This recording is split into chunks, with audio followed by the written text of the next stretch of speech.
सन hemp.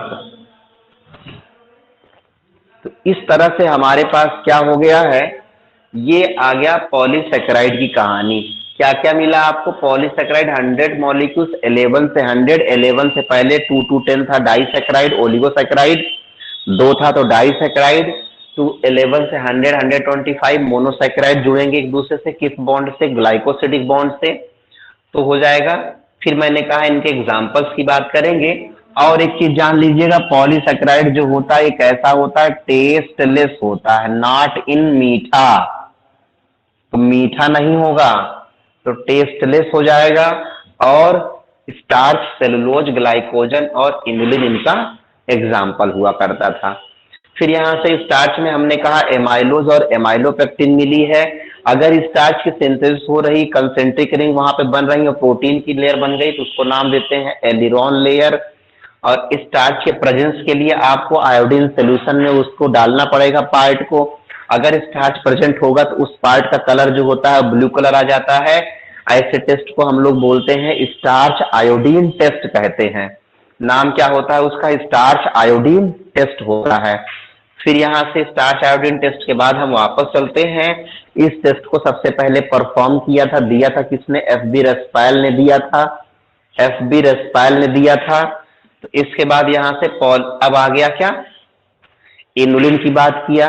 Inulin जो होता है वो क्या होता है? पॉलीमर होता है। किसका होता है? फ्रक्टोज का होता है। और फ्रक्टोज का पॉलीमर है तो प्रेजेंट कहाँ होता है? रूट्स ऑफ डहेलिया में होता है। किसमें होगा? डहेलिया के रूट्स में होता है। इस तरह से हमारे पास ये कहानी हो गई किसकी? अब यहां से थोड़ी सी इंफॉर्मेशन ग्लाइकोजन के बारे में आप जान लीजिए। तो उसके लिए आपको ले चलना पड़ेगा ग्लाइकोजन के पास। तो चलिए, ग्लाइकोजन जो है वो बेटा बनता कब है? उसका नाम है ग्लूकोज से कन्वर्जन होगा ग्लाइकोजन के लिए। तो ग्लूकोज का फॉर्मेशन, जब ग्लूकोज बना ले ग्लाइकोजन, तो देखिए कैसे बनेगा। Glucose converted into glycogen in the presence of insulin hormone. तो ये हमारे पास है ग्लूकोज, यहां हमारे पास क्या है?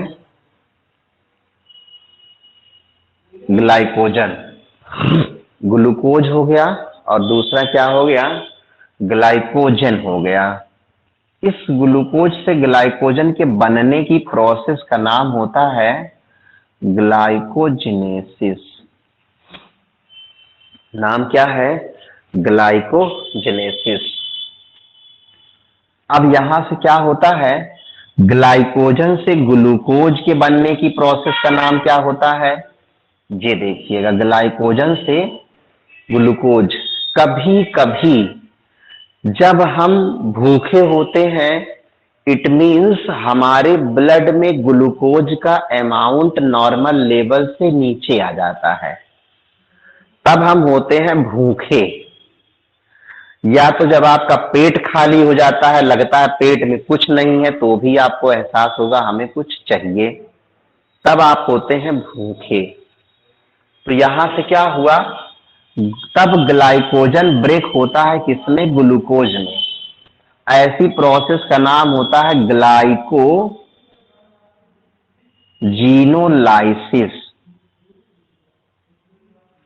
ग्लाइकोजीनोलाइसिस। एक हो गया ग्लूकोजिनेसिस, अरे ग्लाइकोजिनेसिस, और दूसरा क्या है? ग्लाइकोजीनोलाइसिस। बेटा ये जो काम हो रहा है, प्रभु आपकी कृपा से सब काम हो रहा है, तो वो लीवर में हो रहा है। किसमें हुआ? लीवर में होता है। और एक जानते हो खास बात, इसको कहते क्या है? इंसुलिन के प्रेजेंस में हो रहा है। ग्लूकोज का कन्वर्जन हुआ ग्लाइकोजन में in the presence of insulin. This process is known as glycogenesis. This glycogen converted into glucose in the presence of glucagon hormone. Glucagon hormone. अब आप ये मत सोचिएगा ये सब क्या है, इंसुलिन हार्मोन है, ग्लूकागॉन हार्मोन है, दोनों पेप्टाइड हार्मोन है और दोनों निकलते हैं पैंक्रियाज से। कब निकलेंगे, कहाँ निकलेंगे, कैसे निकलेंगे, ये सारी बातें हम लोग सीखेंगे जब आप पढ़ेंगे एंडोक्राइन सिस्टम या डाइजेस्टिव सिस्टम, तभी आपको मिलेगा ये सारा खेल। तो खेल तो बहुत है बेटा। बायोलॉजी में 90 को अचीव करना होगा और 90 क्वेश्चन अचीव करने के लिए आपको जी तोड़ मेहनत करनी पड़ेगी और उसके लिए आपको पूरी बायोलॉजी पढ़नी पड़ेगी जबरदस्त। एक एक पेज दिल लगा के, मन में बसा के, साथ में क्वेश्चन की प्रैक्टिस करना पड़ेगा। इतना अगर आप कर लेते हैं तो समझ लीजिए कि आप 90 में 85 प्लस अचीव कर लेंगे। और 90 में 85 प्लस इस बात को कहने वाला जो टीचर है वो आपको में भी बहुत कम मिले, हो सकता है आपको मिले भी हों, लेकिन ऐसे जो कॉन्फिडेंटली कहने वाले लोग हैं वो बहुत कम मिलेंगे। हमारी तरह आपको बहुत कम मिलेंगे जो ये कहेंगे हाँ पढ़ लो निकलेगा, मिलेगा क्यों नहीं, कैसे नहीं मिलेगा। और सिलेबस को टाइम से पहले फिनिश करने वाले भी आपको कम मिलेंगे। इसलिए जो है मेहनत जबरदस्त तरीके से करिए। यहां से एक क्वेश्चन मैंने बना दिया आपका, तो ये रहा ग्लाइकोजेनेसिस। अब इसमें भी कुछ लोचे हैं, वो बाद में पढ़ेंगे, पूरी नहीं है टेबल, इसको भरना होगा अभी। इस ग्लाइकोजन को कहते हैं also called animal starch, also called animal starch. This glycogen is stored in liver, muscle and कहां पे, ब्रेन सेल्स। ये लीवर में स्टोर होता है, मसल्स में स्टोर होता है और ब्रेन सेल में स्टोर होता है। इसी का नाम होता है ग्लाइकोजन। तो शायद आप समझ चुके होंगे ग्लाइकोजन और ग्लूकोज का खेल। अब इतना अगर आप जान गए तो इतने से सारी कहानी पॉलीसेकेराइड की होती है यहाँ पे समाप्त। इसके बाद हम आपको ले चलते हैं किसी दूसरे पार्ट पे जिसका नाम है, अगला बायोमोलिक्यूल है वो है हमारा प्रोटीन। तो कार्बोहाइड्रेट का काम समाप्त होता है, दूसरा होता है बायोमोलिक्यूल प्रोटीन। टेंशन न लीजिएगा, हम वापस एक बार फिर आएंगे, यानी कल तो आपको एनसीईआरटी के जो 2 पेज 3 पेज और स्टार्टिंग के हैं जहां समझ में नहीं आता है, उस एनसीईआरटी के पास चलेंगे, उनकी लाइंस को आपको बताना पड़ेगा कि टिश्यू निकालते हैं, फिर उसके एनालिसिस करते हैं, किस केमिकल में डालते हैं, फिर वाटर सॉल्युबल पूल कौन सा होता है, इनसॉल्युबल पूल कौन सा होता है, इनसॉल्युबल फ्रैक्शन कौन सा है, वो सारी चीजें आपको एक बार बताना पड़ेगा, तब आप उसको भी कर पाएंगे। तो चैप्टर थोड़ा सा टेढ़ा है, लोग पढ़ते कम हैं और पढ़ाते भी कम हैं, जबकि है बहुत इंटरेस्टेड या मजेदार चैप्टर। तो आइए यहां से आपको ले चलते हैं प्रोटीन के पास। तो लिखिएगा यहां प्रोटीन। क्या है प्रोटीन, वो सोचना है आपको। क्या है प्रोटीन?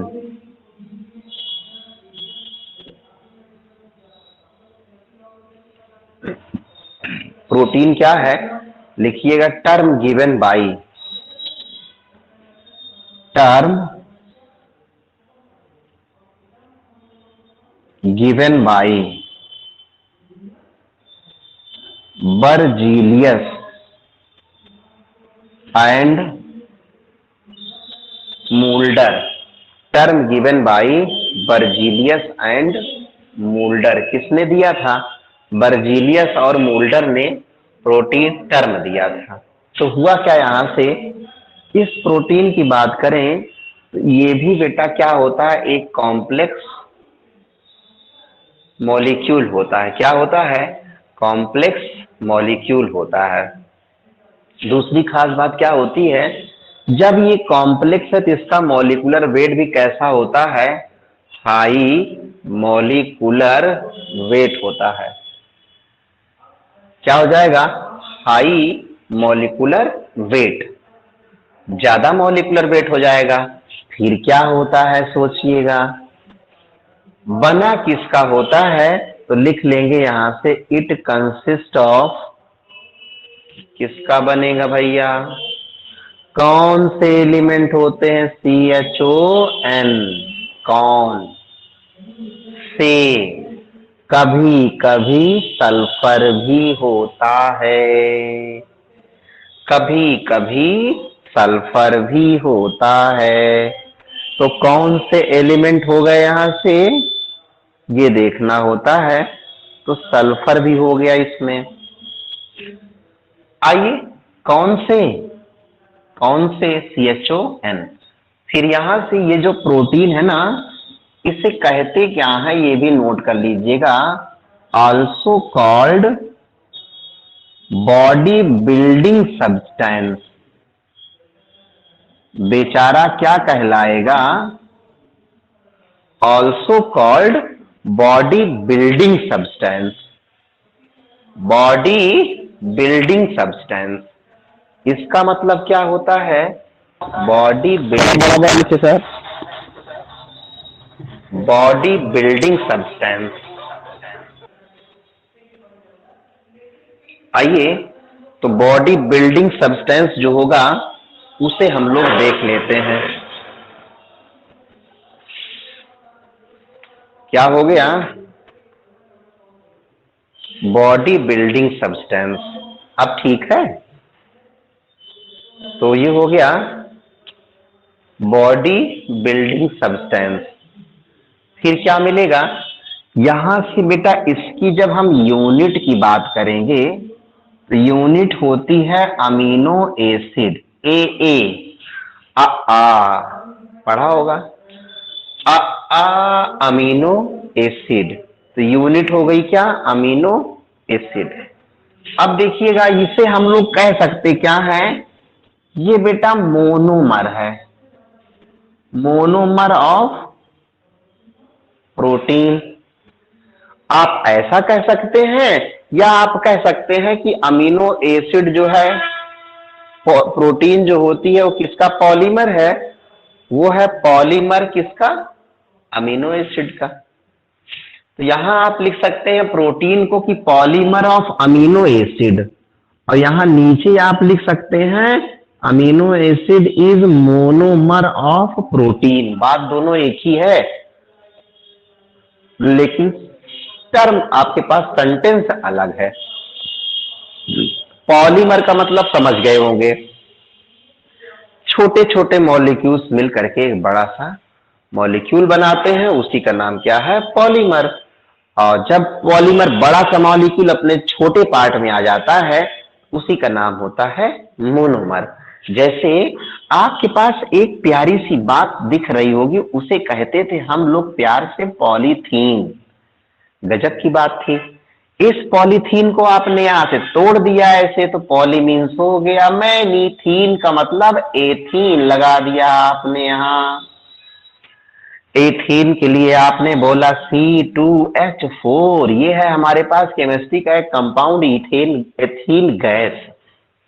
एथीन के जब ढेर सारे मॉलिक्यूल्स आपस में मिलते हुए चले जाते हैं, C2H4, C2H4, C2H4 के मॉलिक्यूल्स आपके पास कितने हो गए? N हो गए।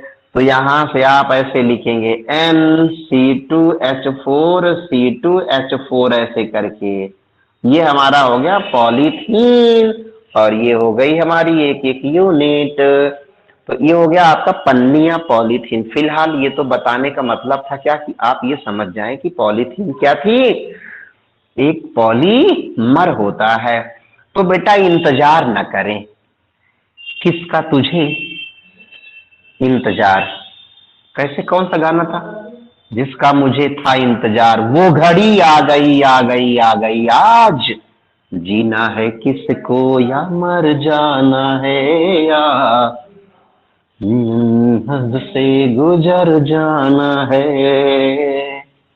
मत करें इंतजार। मेरे कहने का मतलब है कि पॉलीमर को जो है ना पढ़ डालो। मैं केमिस्ट्री तो नहीं पढ़ाता, जुगाड़ तो है मेरे पास। क्या करोगे, उस पॉलीमर के चैप्टर को पहले एनसीईआरटी में उठाओ, किसी का ना करो इंतजार, क्योंकि जब करेंगे इंतजार तो पता नहीं वो आए या ना आए बाहर। तो उसको आने से पहले ही आप उसका कर दो काम तमाम। एनसीईआरटी को उठाओ, एक पेज को लो और जो जो बातें कह रहा है उसको वैसे नोट करते चलो। पॉलीमर क्या है, टाइप्स ऑफ पॉलीमर क्या होता है, on the basis of structure, on the basis of chain, on the basis of origin, on the basis of component, ऐसे ऐसे ढेर सारे वहां पे टाइप्स हैं। उनके टाइप्स लिखो, उनका एक आपके सामने ऐसे देखते ही देखते चार्ट बन जाएगा। बस एक तरफ मोनोमर, दूसरी तरफ पॉलीमर, एक तरफ रिएक्टेंट, दूसरी तरफ प्रोडक्ट, पूरा का पूरा चार्ट बनाओ, नीचे उनके एग्जाम्पल लिखो, 2 4 10 15 20 बार याद करो, देखो लिखो, देखो लिखो, फाड़ो फेंको, चैप्टर तैयार हो गया। एक सवाल आपका कंफर्म हो गया, 4 नंबर भी आपको दे के चला जाएगा। तो इस तरह से आप उसको तैयार करिए, नो इंतजार, तो आपको फुल मार्क्स। ऐसे छोटे छोटे चीजें हैं जिनके लिए हम लोग परेशान होते हैं, इसलिए उनको परेशानी से दूर करने का एक रास्ता था, वो मैंने आपको बता दिया। सिलेक्शन आपके हाथ में है, रिजल्ट आपके हाथ में है। ना कोई टीचर कुछ कर सकता है, ना कोई गार्जियन कुछ कर सकता है। टीचर बेस्ट पढ़ा सकता है, गार्जियन पैसा दे सकता है ना। अब बीच में अगर आपने दिमाग लगाया तो सिलेक्शन तो नहीं होता है, इस बात को याद रखिएगा। दिमाग न लगाएं, दिमाग केवल पढ़ाई में लगाएं, 24 घंटा सोचें, मजा आ जाएगा। कहने का मतलब बेटा ऐसा नहीं है कि नौसिखिया, अब ये जो मार्कर आप देख रहे हैं, तो मार्कर पकड़े हुए 20 साल हो गया, तो बहुत बच्चे ऐसे आए और रिजल्ट दे के चले गए, अच्छी अच्छी रैंक निकालते हैं, है ना। तो इसमें क्या होता है ना, वो बच्चों के ऊपर भी डिपेंड करता है कि हम कितनी मेहनत कर रहे हैं। और यहाँ जब तक आप नहीं करेंगे तब तक वो रिजल्ट भी नहीं आएगा, है ना। तो क्वेश्चन भी आपको पता करना पड़ेगा, पूछना चाहिए, सवाल पूछिए, एक बुक खरीदिए, उस बुक से क्वेश्चंस की प्रैक्टिस करिए, क्वेश्चंस को पूछिए, है ना। हमको आराम है कि आप लोग सवाल नहीं पूछते, अच्छा है, कोई दिक्कत नहीं है, लेकिन सवाल ये है कि हम जानते हैं नहीं पूछेंगे तो रिजल्ट नहीं आएगा, कंफर्म नहीं आएगा, कोई दिक्कत नहीं, टेंशन ना लो, डेफिनेटली नहीं आएगा रिजल्ट, हमें पता है। एनसीईआरटी की लाइन आपको समझ में, कहीं जहां आपको नहीं आती समझ में ना, वो मुझे बात पता है ना। इस बात को याद रखिएगा कि आपको समझ में जहां जहां पे नहीं आ रहा है, वहां वहां बातें हम जानते हैं। यानी ऐसे कह सकते हो कि मुझे ये बात पता है कि आपको वो चीज समझ में नहीं आती है, आप जब पूछेंगे तभी हम उसको बताएंगे, इस बात को याद रख लीजिएगा। जैसे शेर ने जो बिल्ली ने जो है शेर को सब कुछ सिखा दिया, एक चीज छोड़ दिया था, पेड़ पे चढ़ना नहीं सिखाया था। जब शेर को पता चला इसने सारी चीजें मुझे सिखा दी, अब मैं इसी को पहला शिकार करके खाऊं, शिकार करना सिखा दिया, तो जैसे ही उसने मारा पंजा वैसे ही वो भाग गई पेड़ पे। चल बेटा, तेरे को तो आता ही नहीं है। तो कहने का मतलब क्या है कि जो आपको सिखाने वाला है ना, उसके पास अभी बहुत कुछ बचा हुआ है, टटोलना आपको है कि इससे क्या क्या चीजें हम लें अपने काम की। यहाँ बहुत कुछ है, बस सीखना और टटोलना आपके पास है। अब बच्चे जाने अनजाने में दिमाग लगाते हैं, कमियां कर देते हैं, तो इसलिए जो है बेटा मेहनत करें, और क्वेश्चंस को पूछें, सॉल्व करें, डेली का टारगेट बनाएं कि कम से कम मुझे 100 क्वेश्चन बायो का करना ही करना है। नहीं कर सकते हैं तो 50 कर लीजिए। 20 क्वेश्चन फिजिक्स लगाइए, 20 क्वेश्चन केमिस्ट्री लगाइए, तो कम से कम आपका हो गया 150 हो गया, या नहीं तो 100 हो गया। तो 100 क्वेश्चन का आप टारगेट फिट करें, कहीं से भी उठाएं, कुछ भी लगाएं, लेकिन किताब से, गूगल से नहीं। नहीं खोज लो यहाँ तमाम, तुम लोग तो तमाम साइट नोट किए।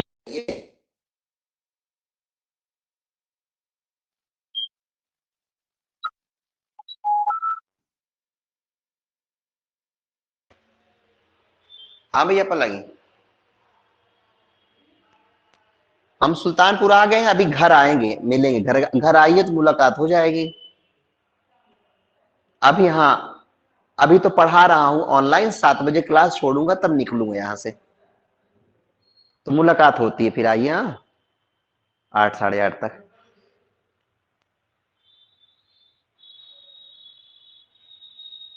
ऑनलाइन क्लास चल रही है।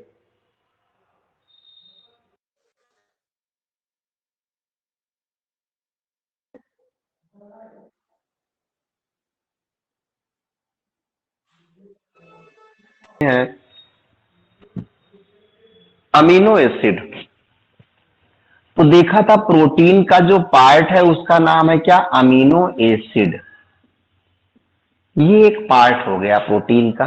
हम कह सकते हैं इसको, क्या कहते ही हैं, ये क्या होती है, यूनिट होती है। किसकी यूनिट होती है, प्रोटीन की। जब प्रोटीन डाइजेस्ट होता है हमारी बॉडी में तो वो अमीनो एसिड में बदलता है। कार्बोहाइड्रेट जब डाइजेस्ट हुआ था तो वो कार्बोहाइड्रेट अपने मोनोमर में ग्लूकोज या फ्रक्टोज में बदला हुआ था, और यहां पे अमीनो एसिड। अच्छा, इस काम को आप एनसीईआरटी में सीखेंगे, डाइजेशन एंड एब्जॉर्प्शन वाले पार्ट में। एनसीईआरटी रखे हो अपने बगल में तो आप वहां चले जाओ, चले जाओगे राइट साइड पे 263 नंबर पेज पे आपको वो रिएक्शंस दिखेंगी जहां पे इंटेस्टाइनल जूस के एंजाइम्स काम करते थे। इंटेस्टाइनल जूस बोले तो सकस इंटेरिकस था। सकस इंटेरिकस निकलता किससे था, क्रिप्स ऑफ लीवर कोवन से निकलता था। म्यूकोसा रीजन में वहां पे जो ग्लैंड थी उसमें क्या था, सकस इंटेरिकस निकलता था, जिसके अंदर डाइजेस्टिव एंजाइम्स हुआ करते थे। वहां पे डाइपेप्टाइडेज था, लैक्टेज था, माल्टेज था, सुक्रेज था, न्यूक्लियस था, न्यूक्लियोटाइडेज, न्यूक्लियोसाइडेज। तो अब ये न्यूक्लियस तो पैंक्रियाज में था, न्यूक्लियोटाइडेज, न्यूक्लियोसाइडेज ये सब थे। तो शायद रिएक्शन की टेबल आपको वहां पे मिल चुकी होगी, आई कि नहीं आई सामने, आइए। आप नहीं बोलेंगे, कोई दिक्कत नहीं है। तो अमीनो एसिड की बात कर रहे हैं। अमीनो एसिड क्या हुआ, हमारे पास दो होते हैं, एक को बोलते हैं इसेंशियल अमीनो एसिड और दूसरे का नाम होता है non essential amino acid. Essential है और ये है नॉन इसेंशियल। अब आप सोचेंगे एनसीईआरटी में सिर्फ नाम तो सारे हैं नहीं, लेकिन जब आप एनसीईआरटी खोलिए 12th की बायोमोलिक्यूल्स वाला पार्ट केमिस्ट्री का, तो वहां पे बेटा इनके नाम मिलेंगे आपको, और वो सारे नाम हमको याद करने हैं। यहां से अमीनो एसिड जो होते हैं कितने होते हैं, 20 इन नंबर होते हैं। कितने हो गए, 20 इन नंबर हो जाते हैं। अमीनो एसिड हमारे पास इसेंशियल है और नॉन इसेंशियल है। इसेंशियल और नॉन इसेंशियल मिला के हमारे पास हो गए टोटल 20। ऐसे क्लासिफिकेशन करेंगे 10 और 10। कुछ लोचेदार बात है, बताएंगे अभी। अब आपके मन में एक सवाल आ रहा है, कहो तो बोल दूं। वो क्वेश्चन क्या है कि इसेंशियल अमीनो एसिड क्या होता है और नॉन इसेंशियल अमीनो एसिड क्या होता है। इस बात को यहां से नोट कर लीजिए। हिंदी वाले प्रेमियों, आवश्यक अमीनो अम्ल और अनावश्यक अमीनो अम्ल। तो आवश्यक अमीनो अम्ल क्या होता है, ये देखिएगा, ऐसे समझिए जो हमारे घर में होती है चीजें उसकी हमें इज्जत नहीं होती है ना। जो आपके यहां है उसकी आपको इज्जत नहीं है, जो आपके यहां नहीं है उसकी आप इज्जत करते हैं। तो घर की मुर्गी साग बराबर, बात तो सही है। तुम तो ठहरे परदेसी, जब घर में परदेसी आते हैं, घर में रिश्तेदार आते हैं तो उनकी बड़ी इज्जत होती है, और वही घर वाले वहां पड़े हैं तो उनकी कोई वैल्यू नहीं होती है। बड़ा रद्दी काम है। देखो ध्यान से, तो अगर आपको बोला जाए इसेंशियल, तो जो हमारी बॉडी में नहीं बनते उनको हम बाहर से लेने की कोशिश करते हैं, खाते भी हैं, और उन्हीं को हम कहते हैं इसेंशियल अमीनो एसिड। जो हमारी बॉडी में बनते हैं उनको बेचारे को नॉन एसेंशियल कहते हैं। आपने कहा समोसे बड़े अच्छे लगते हैं, क्योंकि समोसा मार्केट में मिलता है, और रोज आप समोसा घर में बनाने लगे तो समोसा भी बेकार हो जाएगा। रेस्टोरेंट में जाएंगे तो रेस्टोरेंट में क्या होता है, खाना दाल चावल रोटी सब्जी नहीं खाते हैं, थोड़ा नया खाने की कोशिश करते हैं, क्योंकि वो घर में नहीं है, उसीलिए उसकी इज्जत है। तो फिलहाल ये जो कॉन्सेप्ट आपका एराइज हो रहा है वो ये कहता है कि essential amino acids are those amino acid which are not synthesised in our body and taken या ऑब्टेन्ड फ्रॉम फूड। आप इसको लिख सकते हैं, तो लिख देंगे इसेंशियल अमीनो एसिड्स, तो these are essential amino acid, these are not synthesized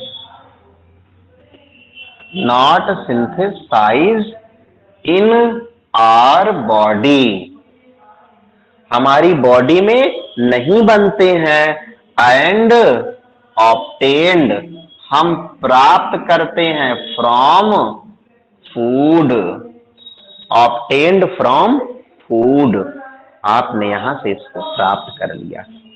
दूसरा केस क्या होता है, लिख देना यहां से, synthesised in our body, synthesised in our body, ये हमारी बॉडी में बनते हैं बेटा।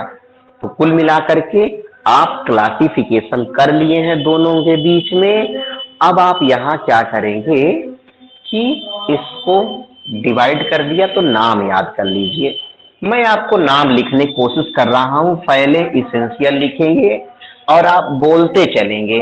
आप अगर ऑडियो नहीं ऑन कर सकते तो जहां बैठे हैं वहीं पे बोलिए, जिससे आपको भी लगे कि आप पढ़ रहे हैं और घर वालों को भी लगे कि आप पढ़ रहे हैं। नहीं तो पता लगा टेंशन ही टेंशन है। तो मेरे साथ आप बोलिएगा, एक नाम होता है, प्यार से कहते हैं lysine, leucine, phenylalanine, lysine, leucine, phenylalanine. फिर एक आता है मेथियोनीन, मेथियोनीन। फिर एक आएगा ट्रिप्टोफैन, ट्रिप्टोफैन। फिर valine, isoleucine, threonine, arginine, arginine, histidine. इतने नाम हो गए आपके पास, lysine, leucine, phenylalanine, methionine, tryptophan, valine, isoleucine, threonine, arginine, histidine, lysine, leucine, phenylalanine, है ना। जब आपको बचपन में लोग मारते थे तो ना चिल्लाते थे आप ना, अब आप क्या करेंगे, अगर आपको कोई मारे ना, बोलो lysine, leucine, phenylalanine, methionine, tryptophan, valine, isoleucine, threonine, arginine, histidine. Lysine leucine. अब गाना गा के याद कर लो। Phenylalanine methionine tryptophan valine isoleucine threonine arginine histidine. ये दोनों जो होते हैं इनको कहते हैं semi indispensable. Semi indispensable in nature.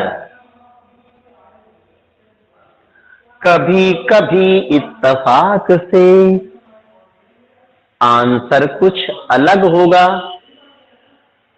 क्या होगा जरा सोचिएगा ध्यान से,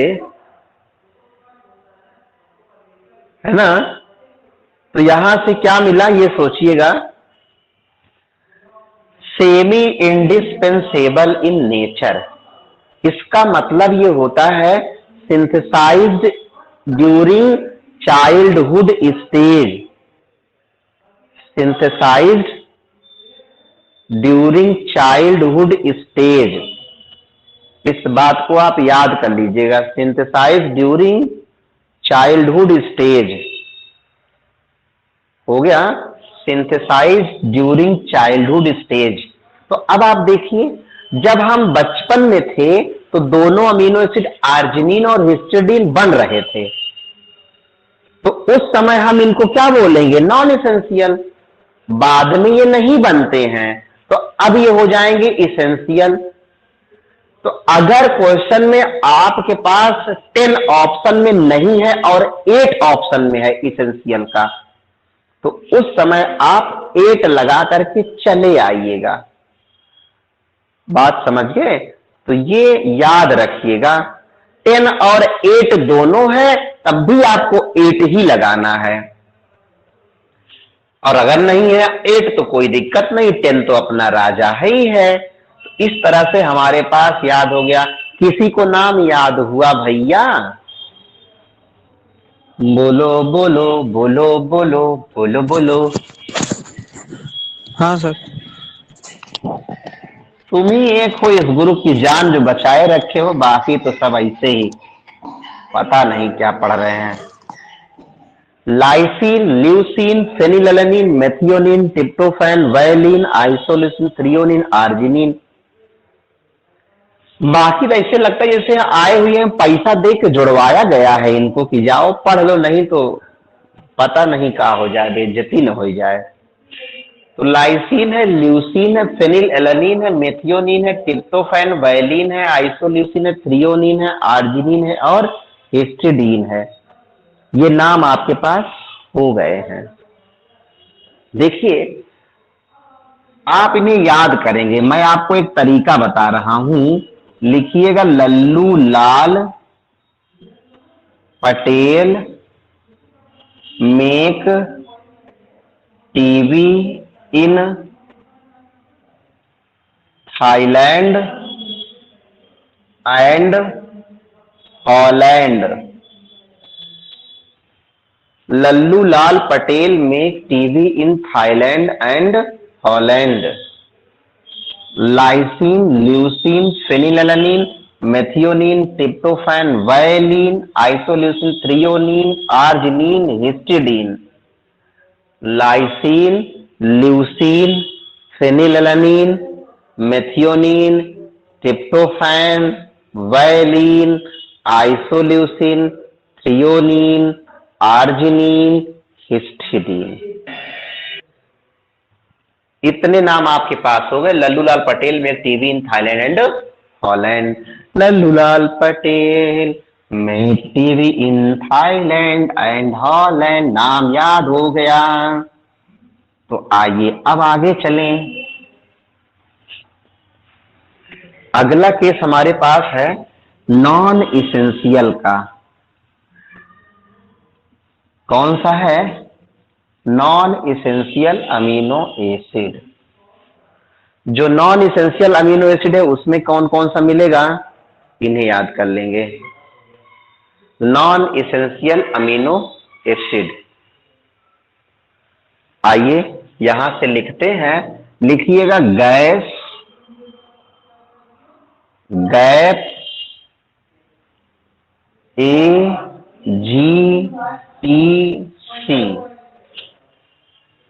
गैस गैस AGTC, क्या नाम आया? Gas gas AGTC,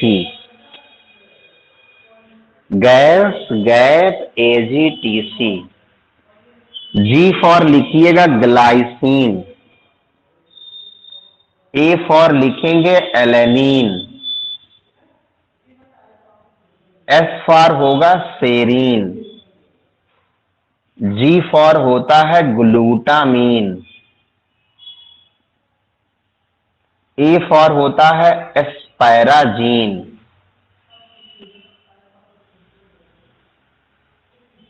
P for होता है प्रोलीन, P फॉर क्या है? Proline.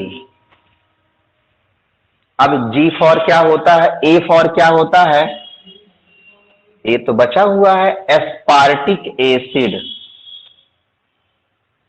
Aspartic acid. G for क्या होता है? Glutamic acid. इसका नाम सुना होगा आपने,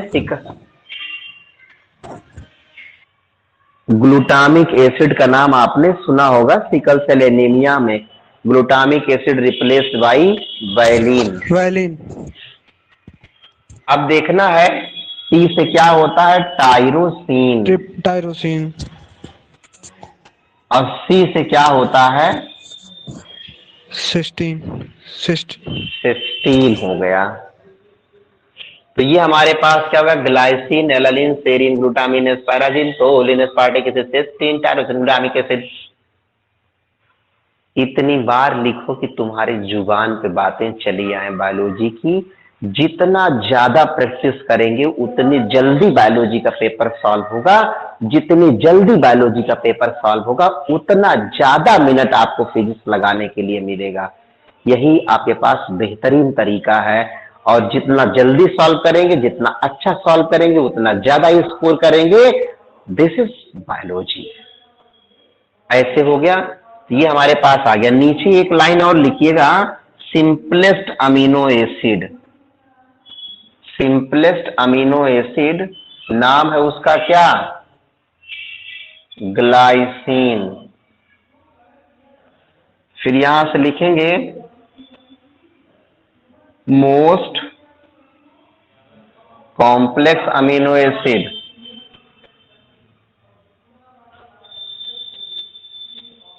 ट्रिप्टोफैन। फिर यहां से लिखेंगे सल्फर कंटेनिंग अमीनो एसिड। तो यहां आ जाएगा मेथियोनीन, सिस्टीन, मेथियोनीन और सिस्टीन। ये हो गया हमारे पास सल्फर कंटेनिंग अमीनो एसिड। ये है आज का आपका अपना एपिसोड। इसी के बाद जो है हम अपनी वाणी को विराम देते